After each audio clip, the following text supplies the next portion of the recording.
one of these days, susundin yan or sasagutin yan, yung mga dasal nyo, mga kapiksi. And true enough, guys, no, talagang sasagutin, mga kapiksi, yung ano nyo, yung mga dasal nyo. Ito, grabe ito, guys. Sobrang ito.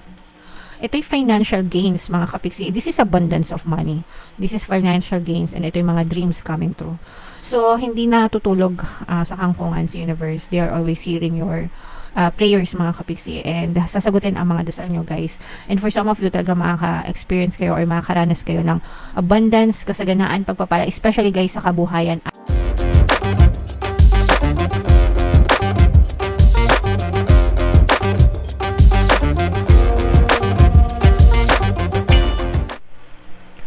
Hello guys, hello Libra. Welcome back to Pinoy Pixie Tarot. Ang pamagat ng episode natin for tonight is monthly taroscope para ngayong December para sa Libra, Sun, Moon, Rising Sign, and Venus. Sa dulo ng video, guys, magkakaroon tayo ng yes or no pick o card reading. Ito yung deck na gagamitin natin, guys. Pwede kayo magtanong ng isang tanong answerable by yes or no. And titingnan natin yung sagot ng tarot sa inyo. So, sa dulo ng video yan, guys, kaya make sure na panoorin yung video. Yeah, so naka-upload na, guys, sa ating YouTube yung inyong 2025 kapalaran. Kung hindi nyo pa napapanood, punta lang kayo sa homepage, mga kapigsi. Hanapin nyo na lang yung video para sa zodiac sign nyo. Okay? So, unahin natin tong deck na to. Ito yung mga mensahe sa inyo ng inyong mga gabay, mga kapigsi. Unang-una, we have wait, no? Parang sinasabi dito ng inyong mga gabay na mag-antay, matuto tayong mag-antay, mga kapiksi, dun sa mga pinagdadasal natin, sa mga minamanifest natin. Kasi hindi naman real time ang mga manifestation. Hindi naman real time, mga kapiksi, no? Kahit sa buhay natin, walang instant. Parang ano lang yan, palagi kong ina-explain sa inyo, para kayong nag-o-order, 'di ba, sa restaurant, sa Jollibee, sa fast food, ganyan, or kahit saan. Pag nag-order kayo, ibibigay nyo kay cashier yung inyong order, yung bayad, 'di ba? Process nila. Tapos aantayin nyo, no? Ipe-prepare sa kitchen. So, yung pag-prepare ni universe dun sa mga hinihiling nyo, sa mga desal nyo, parang yan yung pag-prepare sa kitchen na hindi nyo nakikita. Hindi nyo naman nakikita na bine-prepare yung mga order nyo, 'di ba? Makikita nyo na lang yan pagka dineliver na sa inyo. So, even if wala kayong nakikitang evidence, guys, sa physical reality nyo, hindi ibig sabihin, hindi dinidinig yung dasal nyo. Hindi ibig sabihin, hindi nagmamanifest yung mga desires nyo. There's always movement. Palagi may movement, mga kapigsi, palaging nagkaroon ng manifestation, pero hindi nyo nakikita, no? Makikita nyo na lang yan pag dineliver na sa inyo, harap-harapan ni universe. So, ang importante is, matuto kayong mag-antay and take action habang nag-aantay kayo, no? Kilos lang ng kilos. Syempre, dasal, pasasalamat, mga kapiksi, pray and affirm, and then take action, and then yung positibong mental diet, guys. Kailangan positive palagi yung mental diet nyo. I-claim nyo na it's yours. I-mind nyo na sa isip nyo. I declare, di ba? I declare it's mine, it's done. Basta ako mag-aantay lang ako. I know it will come, no? Ganun palagi yung state nyo, mga kapiksi. Dapat sinasabi nyo na mag-aantay lang ako because parating na yon, dadating na yon, okay? Chill lang, relax lang. Basta ikaw kung ano yung kailangan mong gawin mo, and maging ready ka sa pagtanggap, okay? So, it's important na mag-take action kayo, mga kapiksi.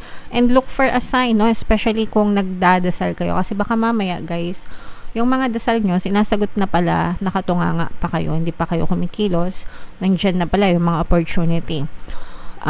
Binibigay na sa'yo, pero ikaw, engot-engot ka pa.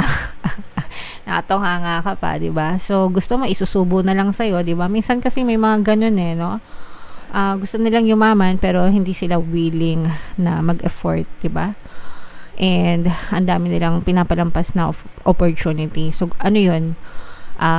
Parang gusto mo na lang pagising mo one day mayaman ka na. Walang ganun, guys. Okay? Alright. So, look for a sign, guys. No? Baka nandiyan na yung mga dasal nyo. Baka sinagot na pala. So, lingon-lingon, mga kapiksi. Alright. So, comment down below. Libra, if feeling nyo naka-resonate kayo dyan. Tingnan natin, guys, yung ganap sa inyo. ngayong December shuffle natin to guys. Habang sinashuffle ko to, panoorin nyo muna yung video natin regarding sa ating paano mag-manifest ng abundance video course. Kapiksi, sawa ka na ba sa mga struggles at hirap sa buhay mo? Masipag ka ba at masikap sa buhay ngunit hindi ka pa rin umaasenso? Ilang beses ka na bang nag-attempt magnegosyo at mag-invest pero palagi ka pa rin nalulugi? Sa pagkakataon na ito ay maaaring may subconscious beliefs ka na nagiging balakid sa iyong pag-unlad at pagyaman. Introducing, paano mag-manifest ng abundance video course. Dito ay matututunan mong ma-overcome ang mga balakid mo para tuluyan ka ng umunlad, umasenso, sumagana, maging matagumpay, successful at maswerte sa iyong kabuhayan, pera, trabaho, negosyo, salapi at kaperahan ng bonggang-bongga. Dali, mag-send na ng email sa pinoypixitaro@gmail.com at simulan na ang iyong pagyaman ngayon. Alright, so sa lahat ng gusto mag-avail ng course guys, meron tayong promo. Ngayong November, magbibigay tayo ng 500 pesos na discount until November 30. Kaya mag-avail na kayo guys. And meron din tayong bagong course, paano mawala ang third party at magkaroon ng harmonious na relationship mga kapiksi para mawala yung mga kabit na mga jowa nyo guys. 20% discount yan until November 30 guys. Kaya mag-avail na kayo. Okay, so Libra guys, kayo ay na-represent ng Queen of Swords. Ito'y both negative and positive guys, pero grabe yung positive na to, sobrang ganda. Angel number 1010 guys, i-check nyo yan, baka may additional na mensahe sa inyo ang inyong mga anghel gabay. For some of you guys, no, merong mga namamroblema sa inyo, Libra, parang yung iba nalulunod sa problema, pero may sasagip sa inyo mga kapiksi, no?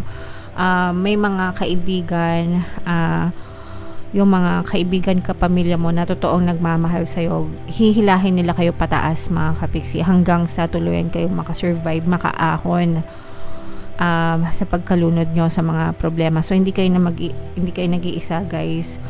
Kaya nga always keep on praying mga kapiksi, kasi pag nag-pray kayo, nagdasal kayo, si universe mismo yung magdadala ng tulong sa inyo, yung mga kaibigan na kailangan nyo, yung mga tao sa paligid nyo, mga kamag-anak nyo, relatives nyo, or family na talagang hihila sa inyo pataas mga kapiksi para maisalba kayo or makasurvive kayo. So hindi kayo papabayaan ni universe guys, pero importante pa rin itong take action, no? Kahit na umiiyak na kayo guys, ayan, nakikita nyo ba, umiiyak na. Ayan o, luhaan yan mga kapiksi. Hindi ko alam kung nakikita nyo yung image ng card. Ayan o, luhaan. Pero kahit na maraming tinik sa dibdib, maraming paghihirap or challenges, hindi pa rin sumusuko. Take action pa rin mga kapiksi. Pero pag nagtitake action na kayo mga kapiksi at nagdadasal na kayo, sabayan nyo rin ng pagiging positibo. Importante yung pagkakaroon ng positibong mental diet. Kaya nga sabi ko nga sa inyo guys, it's done, no? Claim it. It will be delivered to you, no? Lahat ng mga pinagdadasal nyo guys, basta magtiwala kayo and maniwala kayo, one of these days susundin yan or sasagutin yan yung mga dasal nyo mga kapiksi. And true enough guys, no, talagang sasagutin mga kapiksi yung yung mga dasal nyo. Ito grabe ito guys, sobrang ito'y financial gains mga kapiksi. This is abundance of money. This is financial gains, and ito'y mga dreams coming true. So hindi na tutulog sa kangkungan si universe. They are always hearing your prayers mga kapiksi, and sasagutin ang mga dasal nyo guys. And for some of you talaga makaka-experience kayo or makakaranas kayo ng abundance, kasaganaan, pagpapala, especially guys sa kabuhayan at sa kaperahan. Okay? So ito guys, i-secure nyo na to. I-mind nyo na yan sa comment section. Mind kasaganaan, abundance of money, abundance of wealth, financial gains, no? As in financial gains talaga, pera-pera, kashing-kashing mga kapiksi. And always kayong mag-affirm, no? Ako guys, everyday ako nag-affirm, walang palya yan. Everyday nag-affirm, walang palya. Nakikinig ako ng sarili yung subliminal, and I also affirm personally, money come to me. Yan yung palagi kong sinishare and palagi ko din sinasabi sa inyo guys. Money come to me, palagi ako may pera, palagi ako nagkakapera. I'm the queen of abundance, I'm the king of abundance mga kapisi. So yung tatlong yan, super subukan na, super effective, kaya sinishare ko sa inyo. Gawin nyo rin kung gusto nyo. Pero kahit anong money affirmations guys, as long as it feels good para sa inyo, no? gawin nyo yan mga kapiksi. Talagang sigurado na unti-unti mararamdaman nyo ang gaan ng pasok ng pera. Hindi kayo mamumroblema sa pera. Palagi kayo magkakapera, as in, parang hindi nyo inaasahan. Minsan kahit na akala mo wala kang pera, pero pagka naglinis ka ng bag mo, ganyan, may makita kang wallet, may makita ka sa lagayan ng gamit mo, may mga singit-singit na pera, ganyan, may experience nyo yan mga kapiksi, as in, okay? And yung mga laman ng mga bank account nyo, ganyan, parang feeling nyo hindi nauubos, palaging merong laman, palaging may pumapasok, ganyan, may experience nyo yan mga kapiksi, as in. So yan, no, i-mind nyo yan sa comment section, Libra. Sobrang sagana nyo sa kaperahan, mga kapiksi ngayong December. Ayan, no, pati sa relationship, guys, kasi nga sabi ko sa inyo, no, may mga magsasalba sa inyo, may mga true friends kayo, true family na talaga magsasalba sa inyo sa kahirapan. Angel number 1010, guys, no, i-mind nyo to. Ito yung combo ng ano, guys, kaligayahan at kasaganaan, no, combo ng kaligayahan at kasaganaan ang papa sa inyo mga kapiksi ngayong December.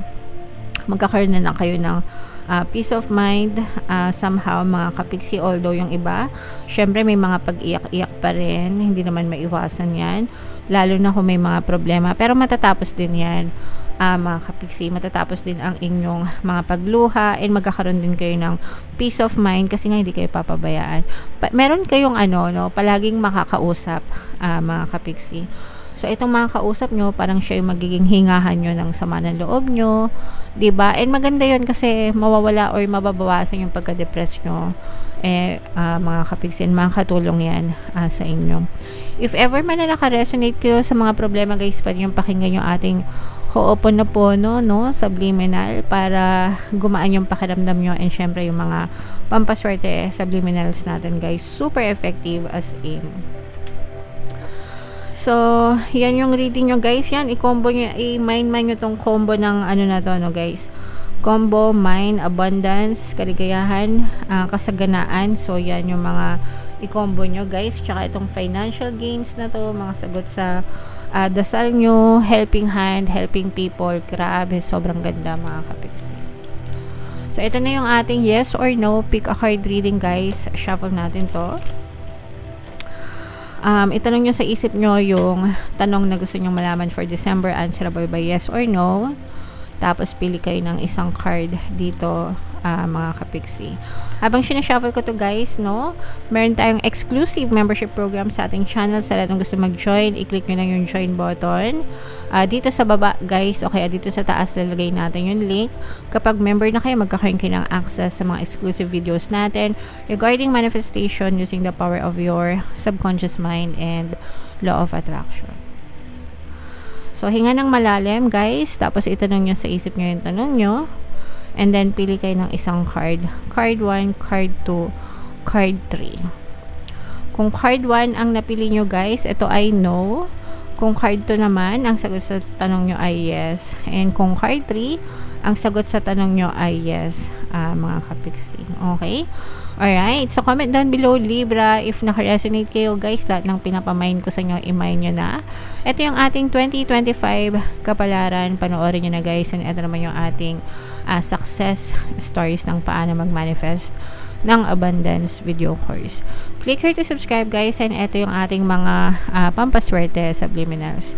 Thank you for liking, sharing, and subscribing, and see you again next time. I love you all, mga kapiksi. Have a nice day. Bye-bye.